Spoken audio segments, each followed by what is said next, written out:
G'day, it's Barn from Barnes Garage. I come here a lot. It's a place of solitude. I'll tell you why. Because there's just no one here. Anyway, this is the Mazda MX-30 Astina electric, fully electric vehicle from Mazda, okay? It's their first, $65,000 or so. It's got a 35.5 kilowatt hour battery, 355 volts it can handle. That's important because it indicates how quickly power can be fed into it. The claim range is a tick over 200, let's say 200. Now, that's not much, is it? While the battery is small, it's also a bit lighter. Electric vehicle batteries are very heavy, traditionally.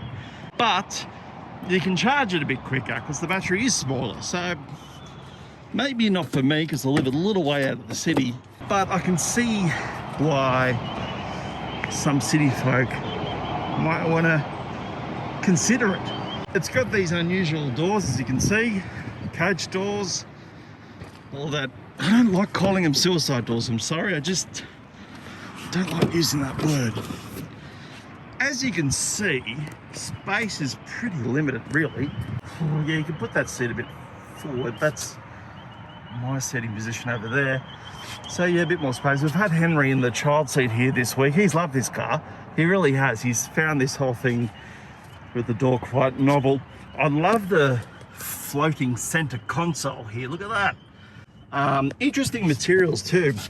Look at this, right? This piece of trim. It's made from recycled bottles, PET plastic bottles. What else have we got? Oh yeah, this is cork. They've used cork.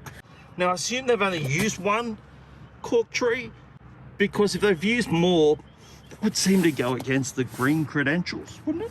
Let's look at the front. A lot of people think with electric cars that you get a frunk or a storage area.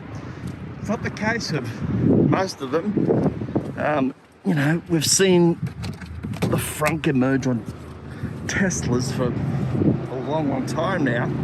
Now look at that. Isn't that a funny looking thing?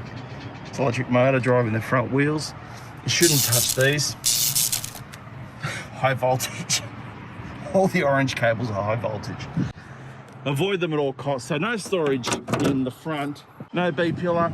Got to be careful which door you shut first, because that's not going to work, is it? I mean, that's just going to cause a potential calamity and insurance claim that I'm just not willing to pay for. In the back, got a boot.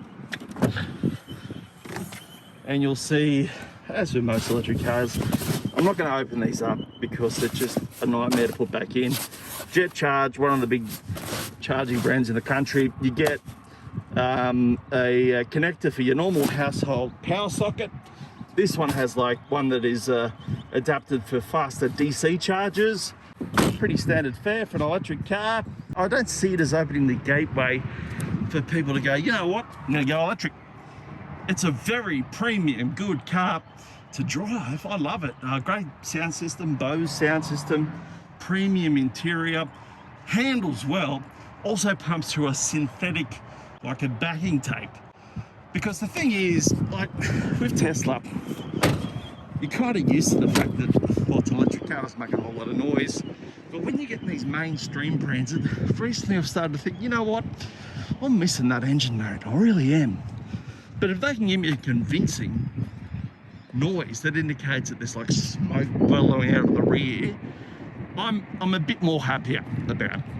Now let me just use the highly sensitive acoustic equipment we have here at Barnes Garage just to show you what it does sound like, this backing tape, as I call it, as we scoot onto the M2 motorway from 70 k's an hour to 100. Here we go.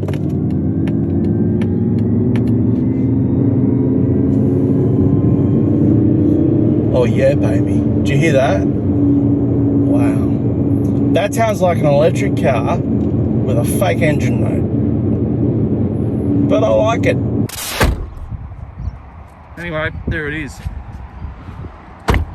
The Mazda MX-30 Astina electric. By the way, I've come across this podcast. It's the funniest podcast I've heard since the previous episode of Barnes Garage with Brooke and me.